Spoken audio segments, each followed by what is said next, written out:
welcome back to my channel. I'm Rachel, the owner and creator here at the Eclectic Cottage in Spokane, Washington. Today is Wednesday, and for today's video I have just a couple of pretty easy thrift flips for you guys, but I absolutely love the way that they came together. I hope you guys like them too, and without further ado, let's get to today's video.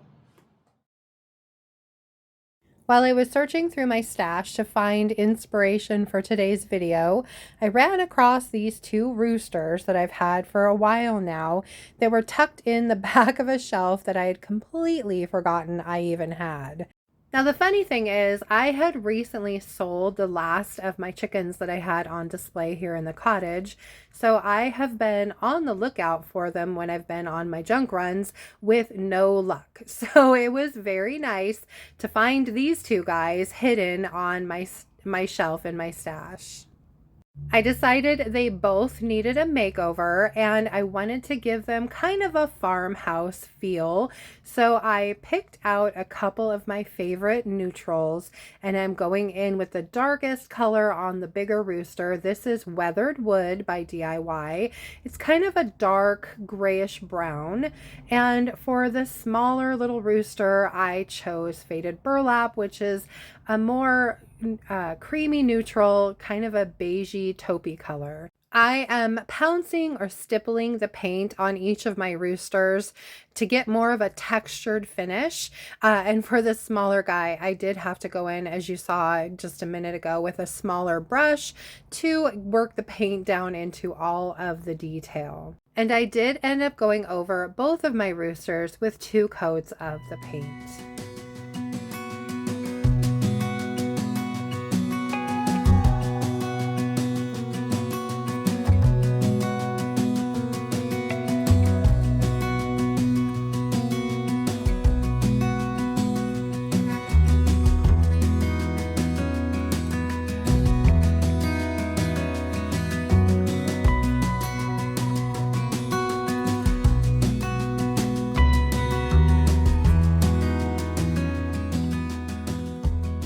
Once my base coats were completely dry, I decided I wanted to bring out all of the beautiful detail in my little roosters. The darker one would have been a good candidate for white wax. However, I am currently completely out of DIY white wax and it is not due in until sometime this fall. So rather than waxing it with a lighter color, I decided to dry brush it with a lighter color. For my lighter color, I chose DIY's Crinoline, which is a beautiful creamy off-white. And by dry brushing, I mean barely dipping the bristles of your brush into the paint and then wiping almost all of that paint back off onto a rag or a paper towel so that you are literally going in with barely any paint on your brush. Once I was finished with the big rooster, I went ahead and moved on to the small one, and I'm using the same technique here. My mistake, I think, was using Crinoline on the small rooster as well. The colors were just too close together for the Crinoline to make much of an impact, so I decided that I would go ahead and do something different to this little rooster after I had had a chance to seal it. To seal my roosters, I decided to go with a liquid sealer rather than wax, just for simplicity's sake, because there is so much really deep detail in these. I figured this would be the easiest way to get them sealed. And for my sealer, I'm using DIY's clear liquid patina. I love the fact that the liquid patina tends to dry just a little bit on the matte side. I do love Big Top for its durability, but it tends to leave a little bit of a sheen, and in this case I really didn't want them to be shiny at all. So I'm going over my chickens, just making sure that I get down into all of that detail. I'm using just a little kind of pointed artist brush to do that, and I'm just making sure that I get a nice coat all over everywhere on my roosters.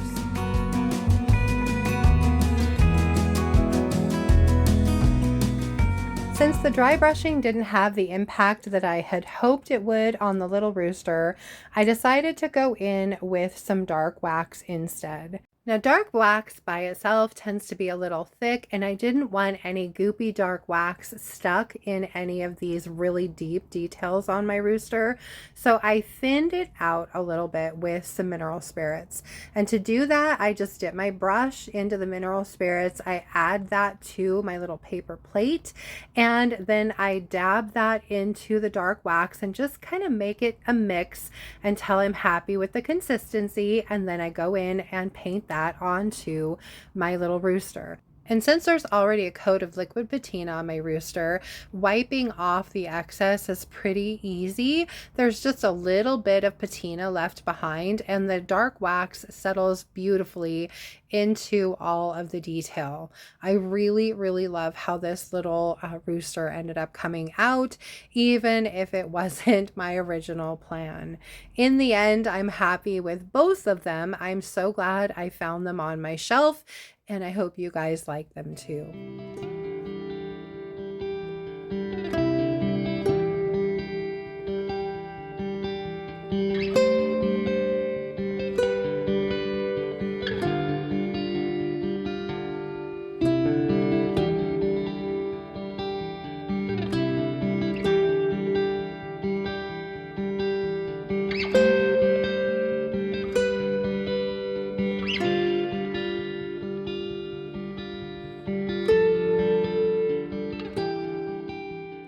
My second project is a really simple makeover of this vintage wood mirror that I found at the Goodwill relatively recently.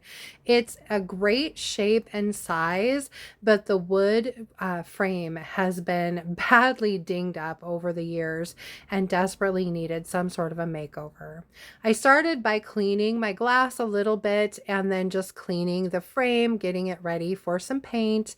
And then I did go ahead and tape it off just to keep my mess to a minimum as best I could.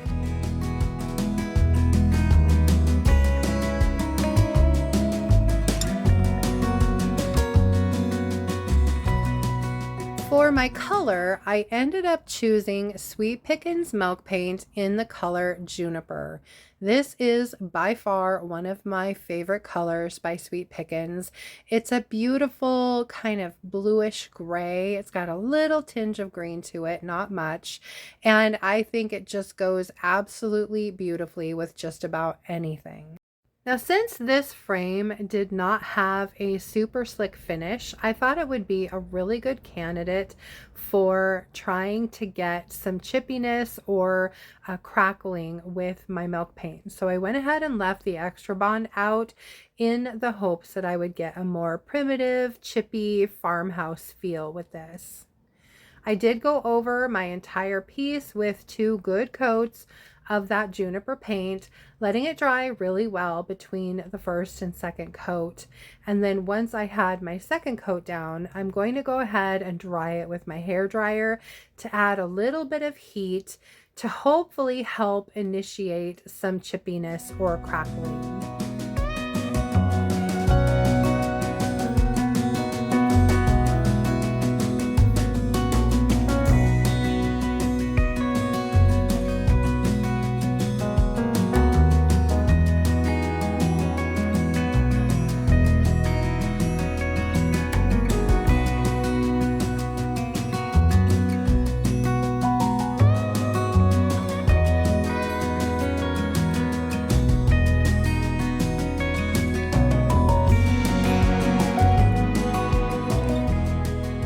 Once I had the paint completely dry, I grabbed some 220 grit sandpaper and began sanding everything nice and smooth. This will help remove any of the chipped paint and any chunks that might have been left behind by the milk paint. I did end up having a little bit of chippiness and a touch of crackle, which I was happy with, and I did some distressing as I was sanding to make sure that I had nice even amounts of that beautiful brown wood tone showing through my Juniper paint all throughout my piece.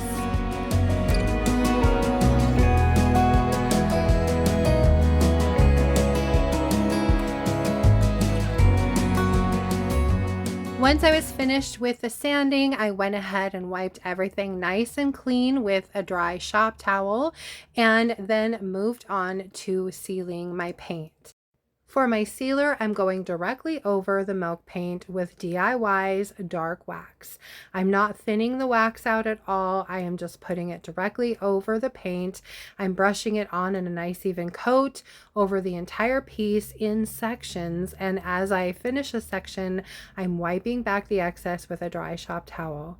This dark wax will add a perfect patina to this Juniper paint. It also helps really warm up the wood tones and make any of that crackle stand out.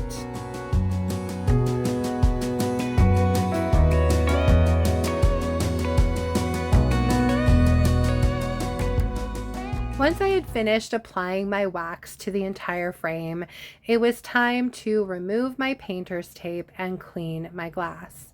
Now, of course, my painter's tape was a bit of a challenge to remove. I had tucked it pretty well underneath the frame in most places, and the paint had attached itself to it, so I needed to get a razor blade out to help remove all of it. But I eventually won that battle, and then it was time to clean my glass so that I could finish up this project.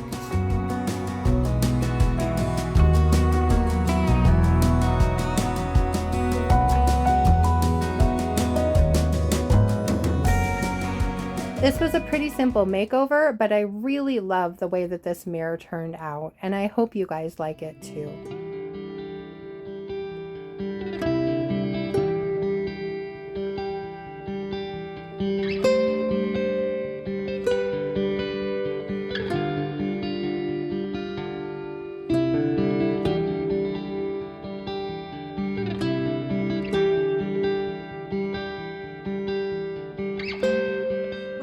From here for today, you guys. I hope you liked my projects and I hope you enjoyed today's video. I know it was a little bit short. I had planned on finishing up another project, but I really just ran out of time. So that one will just have to wait until another video. But if you did enjoy today's video, please remember to give it a thumbs up. I so appreciate that. And if you haven't already, I would love it if you would subscribe to my channel and then just hit the little notification bell so you don't miss anything. And then don't forget to drop a comment below and let me know what you thought of today's projects and if you had a favorite. Just a quick reminder, the paint and products you see me use can be purchased through me at my website, and that's www.theeclecticcottagespokane.com. I carry DIY paint and products as well as the Sweet Pickins milk paint and products, along with some Upcycled Treasures decoupage papers and some Redesign with Prima products. So go check those out there. For, let's see, Saturday's video, I am planning on finishing up the last project that I hope to have done for today and grab some more things from my stash to get finished as well. So I hope you'll join me back here on Saturday for that. Until then, I hope you have a fantastic rest of your week and beginning of the weekend. I will see you back here on Saturday. Thank you so much for being here, you guys. Bye.